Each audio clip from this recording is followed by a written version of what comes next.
안녕하세요. 오늘도 사연살롱을 찾아주셔서 감사합니다. 얼마 전 천륜을 거스르는 무자비한 사람을 실제로 목격했던 사람입니다. 저는 본인과 맞지 않거나 설령 싫어하는 사람이라도 사람이 사람을 미워하는 데엔 어느 정도 선이 있어야 한다고 생각하는데요.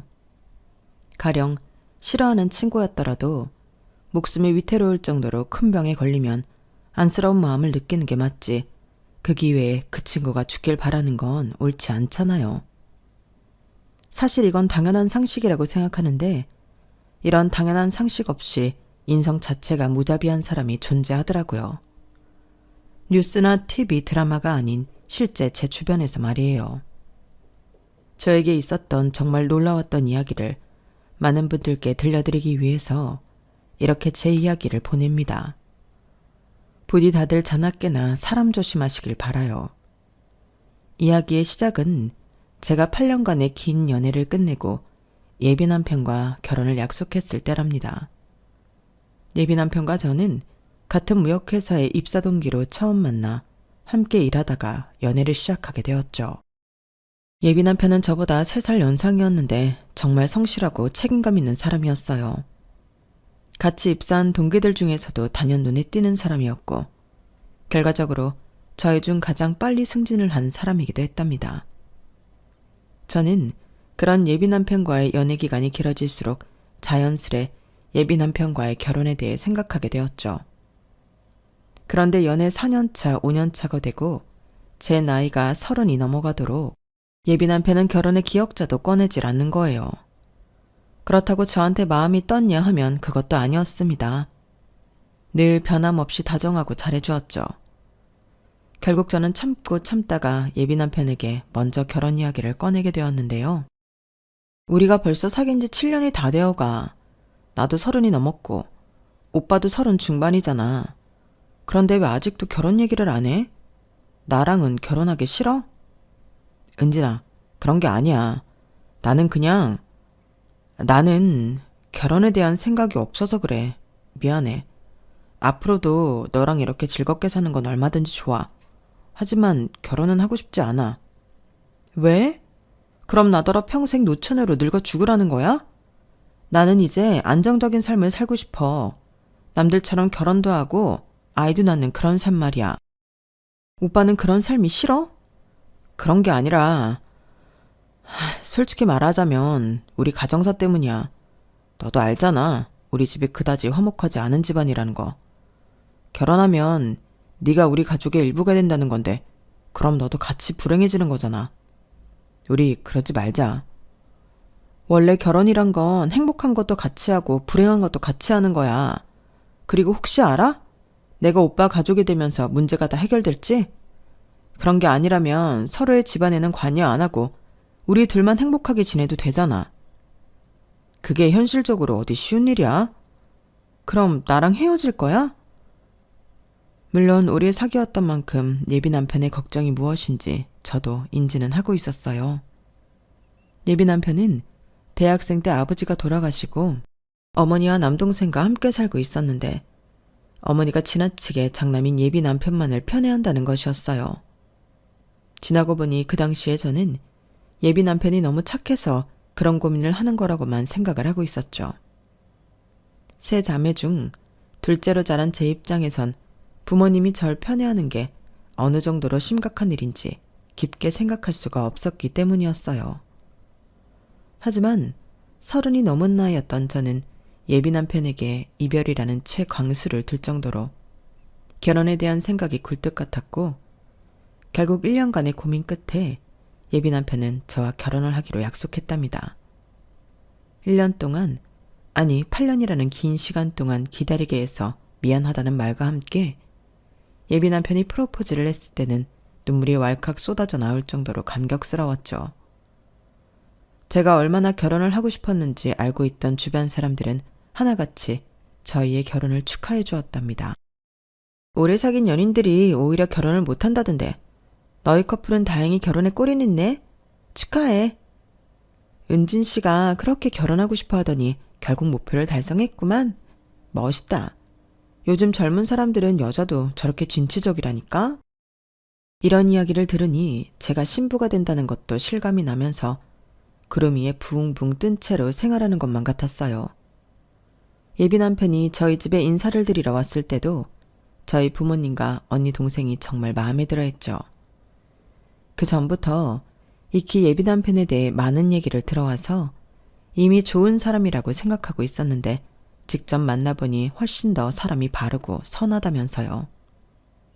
이후 저는 예비시댁에 인사를 드리러 갔어요. 저는 예비시댁 집 근처의 고급 레스토랑을 예약하려 했지만 예비 남편은 예비 시어머니가 직접 상을 차릴 테니 집으로 오라고 했다고 말했죠. 예비 시어머니가 절 벌써부터 굉장히 반기고 있다면서요. 그 얘기를 듣고 설렘 반 긴장 반인 마음으로 인사를 드리러 갔는데 예비 남편이 말했던 것처럼 예비 시어머니는 벌써부터 눈에서 애정이 뚝뚝 떨어지시는 거예요. 우리 민석이가 이렇게 예쁜 며느리를 데려올 줄은 알았지만 세상에 의사 집안의 며느리라니. 저는 일반 직장인인걸요. 그래도 예쁘게 봐주셔서 감사합니다, 어머님. 어머, 어머님 소리도 너무 듣기 좋구나. 그런데 네가 무슨 일반 직장인이니? 우리 민석이가 다니는 회사에 그것도 입사 동기라면서. 여자애가 대기업 다닐 정도면 부모님 닮아서 머리 좋은 건 타고났나 보구나. 그래, 아이 계획은 얘기해봤니? 엄마, 아직 결혼도 안 했는데 무슨 아이 계획이에요? 일단 식사 마저 하고 천천히 얘기하세요. 결혼부터 해야죠. 참 내 정신 좀 봐. 아이 계획은 차차 얘기해보려고요. 그나저나 음식이 하나같이 너무 맛있어요, 어머님. 많이 먹으렴. 어쩜 먹는 모습도 참 복스럽고 예쁘구나. 예비 시어머니가 너무 좋은 말씀만 해주시니 저는 그때까지도 여전히 구름 위에 있는 것만 같았어요.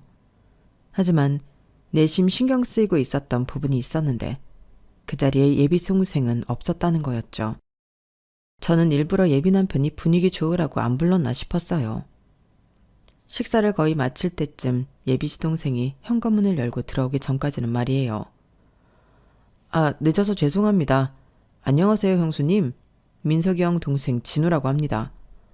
어머, 안녕하세요. 네가 여길 왜 기어들어와? 네 형 결혼하려는 사람 처음 들이는 이 귀한 날에. 그때까지만 해도 세상 좋은 표정을 짓고 있던 예비 시어머니가 단숨에 얼굴이 뾰족해지며 귀청이 떨어질 듯한 목소리로 버럭 화를 내는 거였어요. 덕분에 저는 들고 있던 숟가락을 떨어뜨릴 정도로 깜짝 놀랐죠. 저는 그제서야 저 높은 구름 위에 둥둥 떠 있다가 갑자기 땅 밑으로 추락한 기분이 들며 형씨를 직시하게 되었답니다. 예비 남편 얼굴에 항상 그늘을 지게 만들었던 현실이 바로 이런 거였구나. 제대로 깨달은 순간이었어요. 예비 시동생이 주춤거리며 현관문을 못 벗어나고 있자 예비 남편이 차분한 목소리로 얘기했습니다. 내가 불렀어요. 엄마가 말 안 한 것 같아서. 오늘은 은진이한테 내 가족들 인사시키는 날이니까 다 같이 얼굴 보고 인사하는 게 좋을 것 같았어요. 요즘 3분기 계획안 발표 준비하느라 바빠서 진우 볼 시간을 따로 빼기가 어려웠거든요. 너는 그럼 엄마한테 미리 얘기를 하든가 하지. 오전에 문자로 말씀드렸는데 답이 없으셔서 괜찮으신 줄 알았죠. 뭐 너희가 워낙 바쁘니 하루에 같이 보는 것도 좋긴 하겠구나. 넌 계속 뭐하고 서 있어. 들어왔으면 빨리 앉든가. 네 형수 주려고 챙겨온 거 빨리 주든가 해라. 예비 시어머니는 잠시 핸드폰을 뒤적이다가 이내 멋쩍게 내려놓은 뒤 다시 예비 시동생한테 호통을 쳤어요. 예비 시동생은 작게나마 성의를 표시하고 싶었다면서 명품 핸드크림을 건네줬죠. 예비 시어머니의 날카로운 눈초리에도 저에게 미소를 지으며 부담 가지지 말라고 작은 거 챙겨왔다는 예비 시동생은 누가 보아도 참 선한 사람 같았어요. 도대체 왜 이렇게 구박을 받고 있는지 이해가 안 갈 정도로요. 어쨌든 예비 시동생이 온 이후로 저희 네 사람은 세상에서 가장 불편하고 어색한 다과 시간을 가졌고 저는 이때부터 먹은 모든 음식이 고스란히 얹히게 되었답니다. 그 전까지의 분위기는 온데간데 없고 살얼음판을 걷는 것만 같았어요. 그렇게 살벌했던 다과 시간이 끝난 뒤 예비 시어머니는 여전히 사람 좋은 웃음으로 다음에 또 보자며 절 배웅해줬어요. 처음과는 달리 예비 시어머니의 웃음이 마냥 좋은 사람처럼 보이진 않더군요. 예비 남편이 절 집까지 바래다 준다며 나왔죠. 예비 남편의 차로 귀가하던 중 저희는 먼저 약국에 들러 소화제를 사야 했습니다. 예비 남편은 소화제를 챙겨주며 저에게 미안한 목소리로 사과를 했어요. 오늘 많이 놀랐지? 미안해. 나도 엄마가 며느리 처음 보는 자리에서까지 저렇게 화를 내실 줄은 몰랐어. 속은 좀 괜찮아? 내려가는 것 같아. 솔직히 좀 많이 놀라긴 했어, 진우씨. 아니, 도련님은 집에 같이 살아? 집에 있으면 매일 이런 분위기인 거야? 아니, 원래는 잘 안 그러긴 했어. 셋이 한날 한시에 모이는 건 아버지 제사 때 말고는 없었지. 그동안 진우가 기숙사에 있는 대학 다니다가 또 군대도 다녀오느라고 집에 거의 없었거든. 그러다가 진우가 군대 제대하고 대학까지 다 졸업해서 3개월 전부터 집에 있는 거야. 취직하는 대로 자취할 곳을 알아보겠다고 했어. 지금 평소엔 진우도 엄마도 서로 집에 없는 것처럼 따로 생활해. 주로 진우가 엄마를 피해 다니면서 네가 불편해질 일 없게 할게. 그래도 진우가 애는 착하고 편하지? 도통 아무 말도 안 하시니 잘 모르겠지만 사람은 좋아 보였어. 되게 착하고 순하신 것 같더라. 맞아, 착한 애야. 아무래도 결혼식 준비할 때랑 신혼 초기엔 진우를 자주 못 보게 될 것 같아서 오늘 부른 건데. 다음에 바쁜 일 끝나고 조금 한가해지면 따로 보자. 오늘은 엄마 때문에 얘기할 기회가 없었잖아. 알았어. 이야기가 끝난 뒤 예비 남편은 절 집에 내려주곤 떠났죠. 그날 예비 시어머니의 태도 때문에 많이 놀란 것은 사실이지만 예비 남편이 앞으로 최대한 불편한 자리를 만들지 않겠다며 달래주니 전 앞으로는 이 정도까지 불편할 일은 없을 거라고 믿었어요. 다른 사람은 몰라도 예비 남편은 믿을 수가 있었거든요. 그렇게 시간이 지났어요. 그날의 충격도 하루하루가 지날수록 옅어져갔죠. 한동안 회사 일도 바쁜 데다가 결혼식 준비까지 병행하니 정신이 없었고요. 그리고 저는 결혼식 준비로 엄마랑 예비 시어머니를 함께 볼 시간이 몇 번 있었는데 그때마다 예비 시어머니는 저희 모녀에게 너무 친절하고 좋게 대해주셨어요. 이제와 돌이켜 생각해보면 그런 예비 시어머니의 모습에 더 마음이 안일해졌던 것 같네요. 몇 개월이 지나 드디어 저희 회사에서 3분기 계획안 발표가 끝났을 무렵 예비 남편은 전에 말했던 것처럼 예비 시동생과의 자리를 마련했어요. 거창한 약속을 만든 것은 아니고 저희 회사 근처 조용한 음식점에서 셋이 만나기로 했죠. 그날 만난 시동생은 전보다 더 활발해져서 여느 20대 중후반과 다르지 않는 에너지가 나오더라고요. 그전엔 너무 경직되어서인지 약간 애늙은이 같은 느낌도 있었는데 말이에요. 이렇게 잘 웃고 활발한 사람이 집안에서는 찍소리도 못하고 있었다는 게 불쌍하다는 생각이 절로 들었어요. 그것도 다른 사람이 아닌 자기 엄마 때문에 그렇다는 게 말이에요. 첫 만남 때는 편히 얘기하지 못했던 이런저런 이야기를 하며 저희 세 사람은 편안한 시간을 보낼 수 있었는데요. 자리가 무르익을 무렵 저는 애매한 말실수로 예비 남편에게도 쉽사리 물어보지 못했던 내용을 건드리게 되었어요. 도련님은 어머님이랑 있을 때보다 훨씬 편해 보이고 좋네요. 밖에서 이렇게 따로 만나는 게 더 좋겠어요. 아니 물론 집안 행사가 있을 때는 다 같이 봐도 좋지만 다 같이 봐도 좋아요. 저번에 많이 불편하셨죠? 형이 오라고 해도 제가 거절했어야 했는데 괜히 엄마가 있으신데 가가지고 분위기 험악하게 만들어버렸네요. 죄송해요. 아니에요. 제가 말을 이렇게 하는 게 아니었는데 사실 저는 엄마 친아들이 아니거든요. 저는 그러니까 혼외 자식인 거죠. 어차피 저희 가족이 되실 거니까 그냥 편하게 말씀드린 거예요. 아, 그런 사정이 있을 줄은 전혀 몰랐기에 저는 순간 아무런 대꾸도 못하고 말았는데요. 그걸 들은 예비 남편이 저를 괜찮다고 다독이며 이야기를 이어서 해주었어요. 아버지가 내가 5살 땐가 집을 나가더니 장장 10년 동안 집에 들어오질 않으셨거든. 10년 만에 집에 올 때는 진우를 데리고 오셨고 말이야. 그러니 엄마 입장에서는 화가 날 수밖에 없었지. 나도 처음엔 진우를 껄끄럽게 생각했는데 같이 지내면서 보니까 애가 너무 착하더라고. 그리고 잘못은 아버지가 했지 진우가 한 건 없잖아. 그래서 엄마 대신 내가 많이 챙겨줬어. 아버지는? 말도 없이 무작정 데리고 왔으면 아버지도 챙겨줘야 하는 거 아니야? 아버지는 얼마 안 가서 협심증으로 돌아가셨어요. 아버지가 돌아가시고 난 뒤에 엄마는 저를 내쫓으려고 했는데 형이 말려서 겨우 이 집에 살 수 있었던 거고요.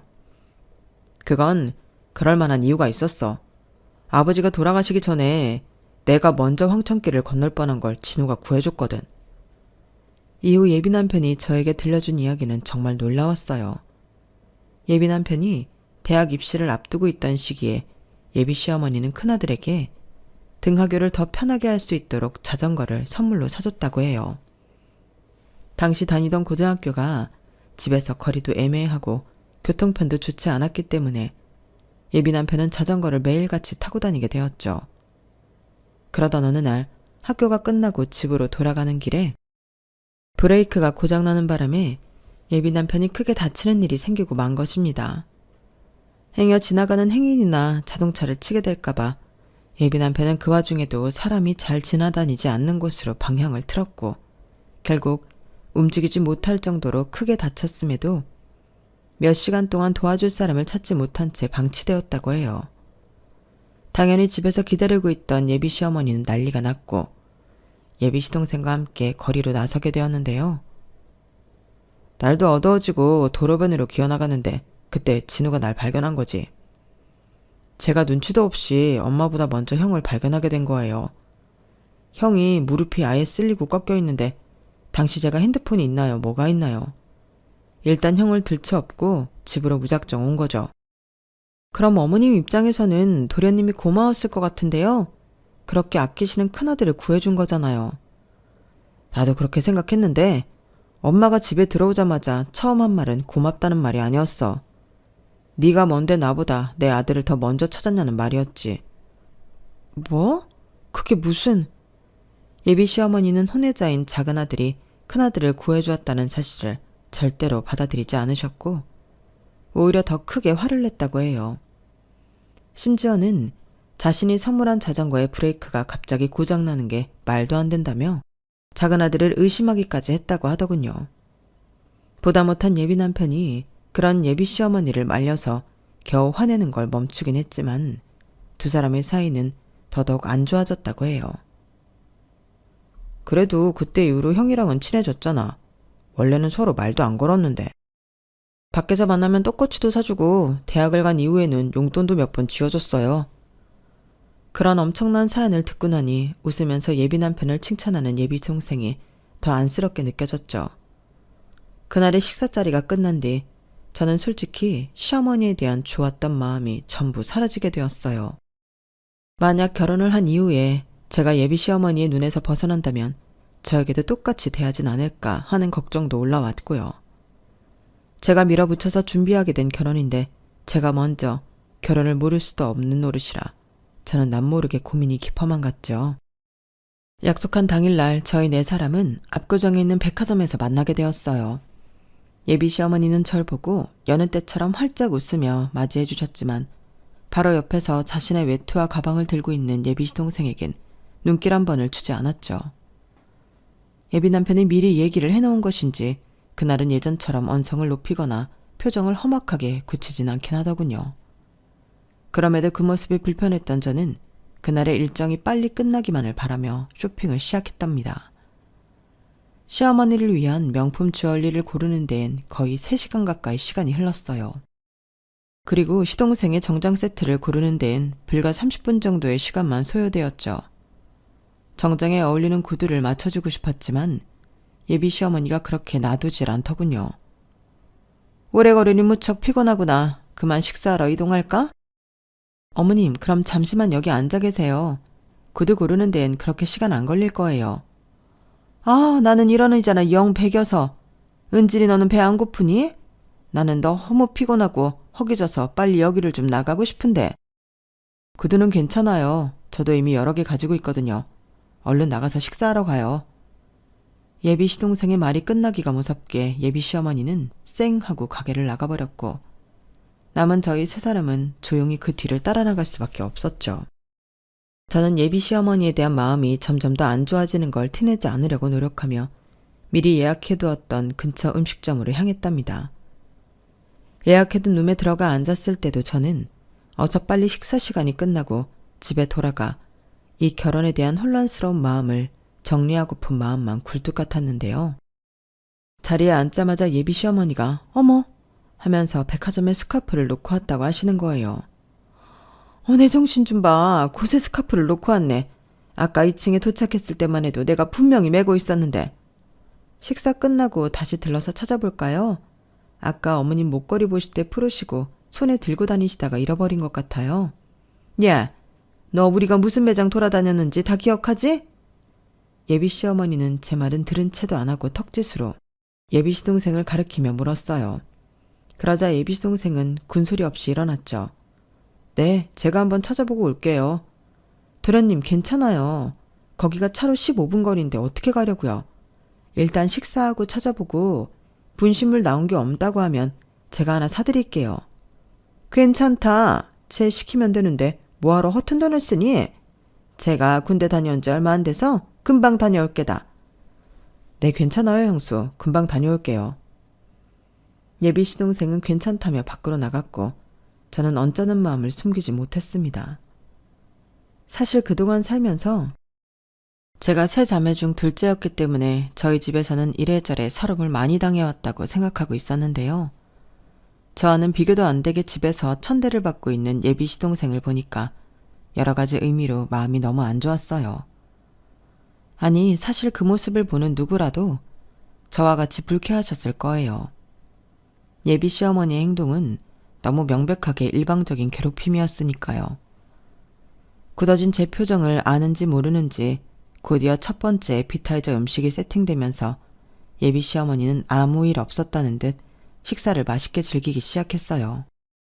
눈치가 빠른 예비 남편이 예비 시어머니의 말동무가 되어주며 분위기를 어떻게든 풀려고 노력했죠.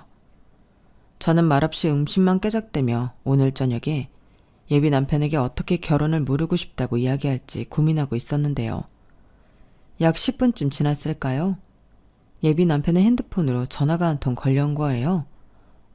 스카프 찾았니? 여보세요? 네, 그런데요. 뭐라고요? 전화를 받던 예비 남편은 깜짝 놀라며 자리에서 벌떡 일어났어요.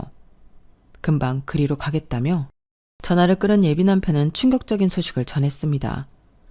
진호가 백화점에 가다가 사고를 당했대. 지금 근처에 있던 분이 앰뷸런스를 불렀다는데 얼른 가봐야겠어. 저와 예비 남편은 즉시 자리에서 일어나 허겁지겁 짐을 챙겼어요. 반면 예비 시어머니는 그 와중에도 아휴 하고 한숨을 쉬며 마지못해 자리에서 일어나더군요. 예비 남편은 저에게 차 키를 맡기며 자기는 사고 현장으로 갈 테니 일단 예비 시어머니와 함께 병원으로 와달라고 부탁했어요. 예비 남편이 뛰쳐나간 뒤 시어머니는 세상 못마땅한 표정으로 천천히 주차장으로 향하셨죠.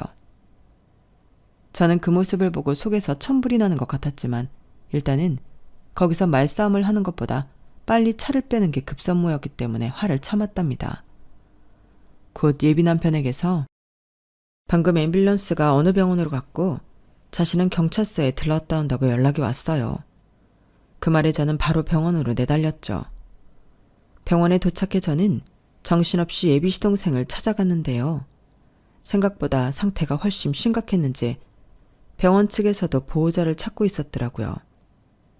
예비 시동생의 이름을 부르며 보호자를 찾는 간호사로 보이는 분에게 다가가니 그분은 다짜고짜 수술 동의서부터 내밀었습니다. 가족분이신가요? 빨리 수술 동의서에 서명부터 해주세요. 아, 가족은 아닌데 잠시만요. 어머님, 여기에요. 빨리 오세요. 그 와중에도 천천히 걸어오고 있는 예비 시어머니한테 제가 다급하게 소리쳤지만 전혀 상황이 심각한 걸 모르는 눈치더군요. 저는 저도 모르게 예비 시어머니의 팔을 잡고 무작정 수술 동의서 앞으로 끌고 왔어요.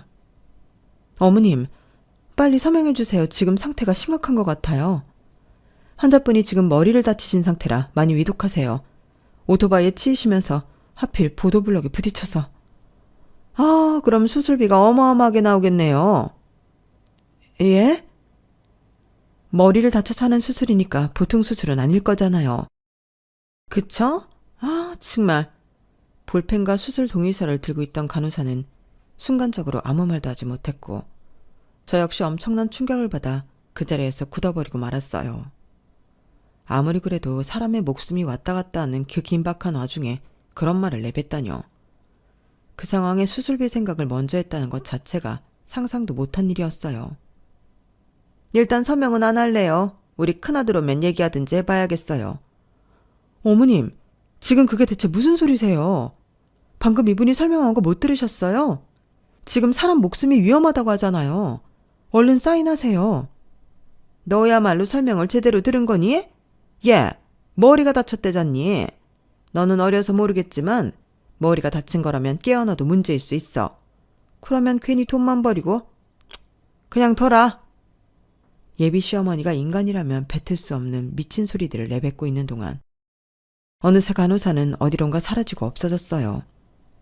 저는 사이코패스를 계속 붙들고 있을 수 없어서 그 간호사를 다시 찾기 위해 두리번거렸죠. 보호자의 동의 따위 안 받아도 수술을 진행시킬 수 있는 방법을 알고 있었거든요.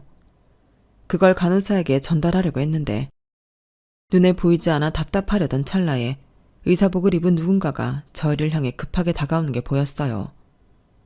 그 사람이 누군지 알아차리자마자 저는 구세주를 만난 것만 같았죠. 엄마, 은진이니? 뭐야? 어떤 미친 보호자가 지 아들 위급 상황에 수술 동의를 안 해준다 그래서 나왔는데 사부인? 수술 동의서 사인 안 해준 보호자가 사부인이세요? 아니 저는... 마침 그때 예비 남편이 헐레벌떡 저희 쪽으로 뛰어왔어요. 아, 장모님, 감사합니다. 저희 준우 괜찮나요? 지금 바로 수술 들어가야 하니까 여기 빨리 사인해. 당장? 네네, 여기요.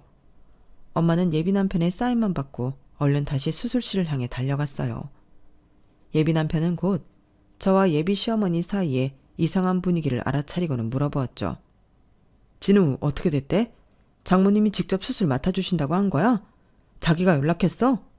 왜 그래? 무슨 일 있었어? 있었지. 도련님이 사고당했을 때 보도블럭에 부딪혀서 머리가 다쳤대. 상태가 심각해 당장 수술에 들어가야 한다고 간호사가 수술 동의서를 들고 왔는데 글쎄 당신 어머님이 사인을 안 하겠다는 거야. 머리를 다쳤으면 수술비도 많이 나오고 수술 이후 결과도 장담할 수 없다면서 말이야. 뭐라고? 제 말에 예비 남편은 경악스러운 표정으로 본인의 생물을 쳐다보았어요. 아까까지만 해도 아무런 큰일도 일어나지 않았다는 듯이 태연한 표정이던 그 사이코패스는 그제서야 말을 더듬기까지 하며 당황하더군요. 예, 은진아, 무슨 말을 그렇게 하니? 내가 한 말은 그러니까 그게... 아까 분명히 간호사가 얼른 수술 동의서 해줘야 한다고 했을 때 어머님이 가장 먼저 한 얘기가 뭐였죠? 수술비 많이 들겠네 였잖아요. 제가 기가 차서 소리를 지르고 당장 사인하라고 닥달했을 때 큰아들 올 때까지는 동의 안 하겠다고 가라고 하셨고요. 당신이 그러고도 사람이에요? 아무리 철천지 원수지간이라도 목숨이 왔다 갔다 하는 상황에서는 그렇게 못해요. 그런데 어떻게 아무런 잘못도 없이 사고를 당한 가족한테 그런 행동을 하실 수가 있어요? 엄마, 지금 은진이 말이 다 사실이야? 난 방금 경찰서에서 사고 당시 CCTV를 보고 왔어. 목숨이 붙어있는 것만으로도 감사하고 1분 1초가 급한 상황인데 뭘 어쨌다고? 대답해. 엄마가 정말로 진우 수술 동의도 안 해주고 버티고 있었냐고?